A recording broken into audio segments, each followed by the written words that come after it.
You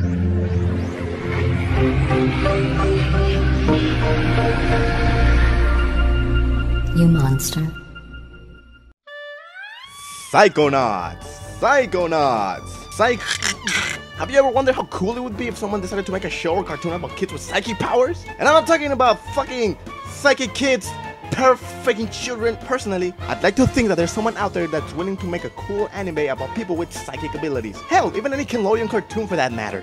Over the horizon came Psychonauts. Psychonauts is a platformer developed by Tim Schafer.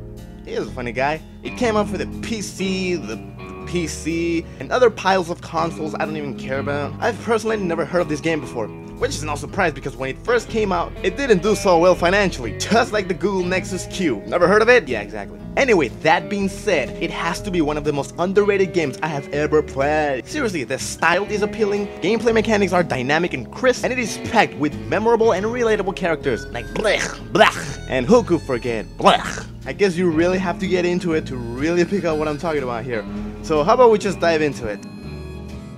Psychonauts must have taken place in the 1990s or some shit because I mean look at them close. Except this time there are agents with psychic abilities called Psychonauts. Children who are born with such abilities are sent to camps to hone their skills with the hope of becoming Psychonauts themselves. However, times have changed and the Psychonauts have been rendered obsolete, which made becoming a Psychonaut something undesirable. Just like becoming an LAUSD teacher, get it? I'm sorry, I didn't mean. You play as a boy named Rasputin, short for Raz, who escaped his family's circus life to become a Psychonaut. Upon arrival, teachers noticed that Raz has abnormally strong psychic powers. However, they decide he cannot stay in Psychonaut camp because he needs parents' permission. Yeah, story of my fucking life. Once you start playing, you'll notice that everyone has something to say, whether you talk to them or just, you know, walk by. Some are side quests, the others just have something funny to say. Nevertheless, I think it's funny when I'm talking to this little creepy kid. Then cutscene happens, and then he's making out with this other little creepy girl. Creepy!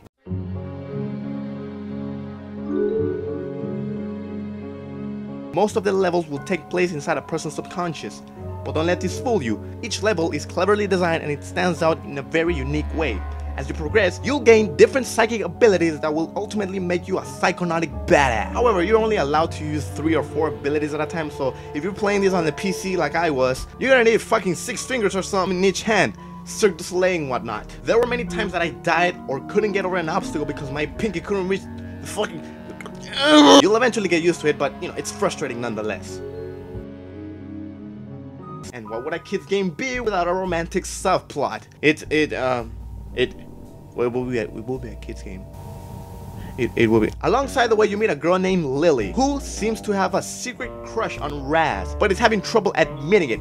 You can call it, you know, if you want to be all kanji about it. Not okay for me to say it, but I'm a sucker for love stories, whether it being on anime or video games. And I actually dig the chemistry between Raz and Lily. I was actually surprised at how much she didn't annoy me. Man, she's witty, sarcastic, and even funny sometimes. Oh my god! Let's make out! What? Of course, she has to be kidnapped because, well, she's a chick. So she gets taken away by Gary Busey or some shit, and it is your duty to get her back. Conveniently enough, the villains have taken her to a maximum security mental institution, again, conveniently located right beside the summer camp, filled with kids. Yeah, I mean, come on, Psychonauts. With only 3 staff members, someone was bound to get abducted. Why don't you just put the kids next to a Catholic church already? Wayo! Anyway, after you've blasted yourself through many subconsciousnesses, bull riding and Ultraman throwbacks, you've reached the final level. However, I can't show it because it's probably a spoiler of some sort. Fortunately, it's not the last boss battle. Ah, shit! Hey, you know what? I don't give a fuck. I don't even give a fuck. Spoiler alert! Okay, let's move on. The very last level, it's the embodiment of hell, I tell you. If there was a time to pray in your life, it'd be this one. It's not really impossible, it's just annoying and cheap. It is only after you try over and over again that you'll finally get the hang of it and exit your own mind, yada yada yada. Everybody lives happily ever fucking after. I think the thing that bothers me the most about this game is that there is no Psychonauts 2. Sure, there are a lot of achievements and collectibles throughout the game, but at the end of the day, this game leaves you wanting more. Especially since the ending totally sets it up for a sequel. I don't know, I guess the fellas down at Microsoft Corporation are too busy making, I don't even, fucking Halo 12, Halo Pi 3.14. Bottom line is, this is one of those games that deserve to be in your PC collection, or Xbox, or PS2, or fucking anything. My point is, if people put more attention to this game, the developers will eventually do it too. So I'm just gonna assume a new Psychonauts title is on this way. What? What? This review's over. Bye bye. Get out of here. Did you enjoy the video? If so, you know, you should probably like that like button, you know? Get the word out. Keeps me motivated and shit. If you like weird yelling man talking about video games, you should probably hit the subscribe button. You can't promise that my videos will change your life, but hey, at least it's not the WNBA. Don't forget to rate, comment, and subscribe. Now get out of here, you little scamp.